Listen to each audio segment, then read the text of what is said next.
স্পেনের সমুদ্রের ধারে একটি ছোট পাহাড়ি শহর আছে, সালুসিয়া। সাদা দেয়ালের বাড়ি, ছোট ছোট গলি, আর প্রতি ঘন্টায় চার্চের ঘন্টার শব্দ।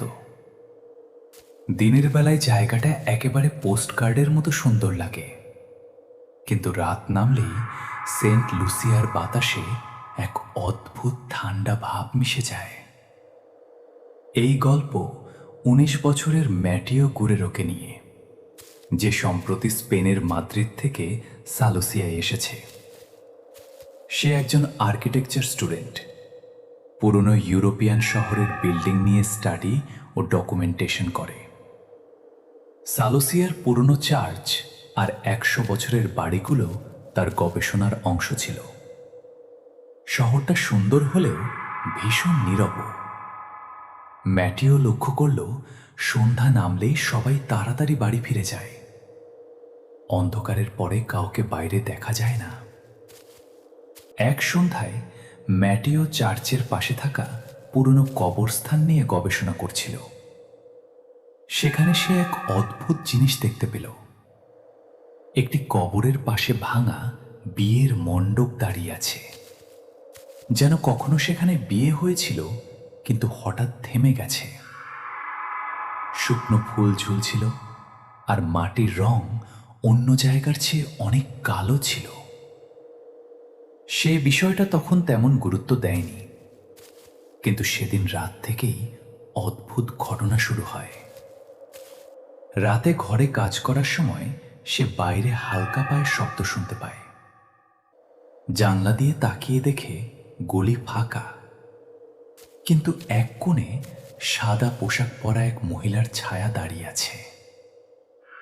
চোখের পলকে সে উধাও হয়ে যায়। পরের রাতেও একই ঘটনা। এবার সে জানলা খুলতেই ঠান্ডা বাতাস ঢুকে পড়ে। নিচে ভেজা মাটির পায়ের ছাপ দেখা যায়, যা সরাসরি কবরস্থানের দিকে যাচ্ছে। ম্যাটিও সেই পায়ের ছাপ অনুসরণ করে কবরস্থানে পৌঁছে যায়। রাত 2টা, চার্চের ঘন্টা বেজে ওঠে। চারপাশ নিঃশব্দ। সে ভাঙা বিয়ের মণ্ডপের কাছে পৌঁছায়। সেখানে সে প্রথম তাকে দেখে। সাদা বিয়ের পোশাক পরা এক মহিলা, মুখে ঘোমটা, যেন কারো জন্য অপেক্ষা করছে। হঠাৎ সে ধীরে ধীরে ঘুরে দাঁড়ায়। ঘোমটা সরে যায়। তার মুখ সম্পূর্ণ ফ্যাকাশে, চোখ ভয়ঙ্কর, আর মুখে জমাট বাঁধা রদ আর রক্তের দাগ। তার পা মাটিতে ছোঁয়ায় না। ম্যাটিও ভয়ে জমে যায়, আর ঠিক তখনই সেই মহিলা হাওয়ায় মিলিয়ে যায়। পরদিন সকালে সে গেস্ট হাউসের বৃদ্ধ কেয়ারটেকারকে সব বলে। কেয়ারটেকার জানায়, 1889 সালে ইজাবেলা রোমেরো নামের এক মেয়ের বিয়ে হওয়ার কথা ছিল হাবিয়ের মোরালিসের সঙ্গে, কিন্তু বিয়ের দিন ছেলেটি অন্য এক মেয়ের সাথে পালিয়ে যায়। ইজাবেলা সারা রাত মণ্ডপে অপেক্ষা করে, আর ভোরের আগেই তার মৃত্যু হয়। তাকে ওই কবরস্থানেই দাফন করা হয়।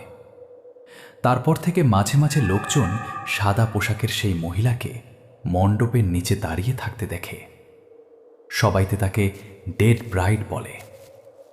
এরপর থেকে সেই আত্মা ম্যাটিওর ঘর পর্যন্ত চলে আসে।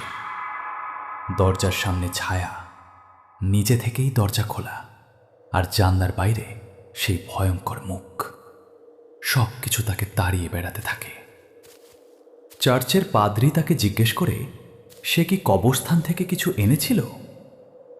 তখন ম্যাটিওর মনে পড়ে সে শুকনো ফুল নিয়ে এসেছিল। পাদ্রী বলে, সেই কারণেই আত্মা তার পিছু নিয়েছে। তাকে দ্রুত শহর ছেড়ে চলে যেতে হবে।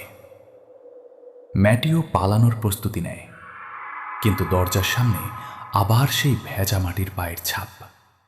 হঠাৎ আকাশ কালো হয়ে যায়, ঝড় বৃষ্টি শুরু হয়, আর ঘর অন্ধকারে ডুবে যায়। বজ্রপাতের আলোয় সেই মহিলা আবার তার সামনে দাঁড়ায়।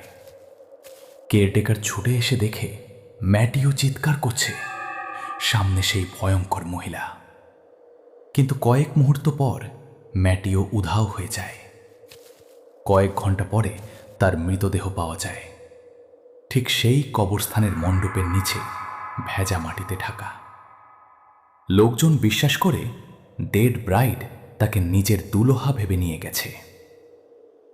বন্ধুরা, কেমন লাগলো এই কর্পস ব্রাইডের গল্প? ভালো লাগলে ভূতুরে কথা চ্যানেলটি সাবস্ক্রাইব করুন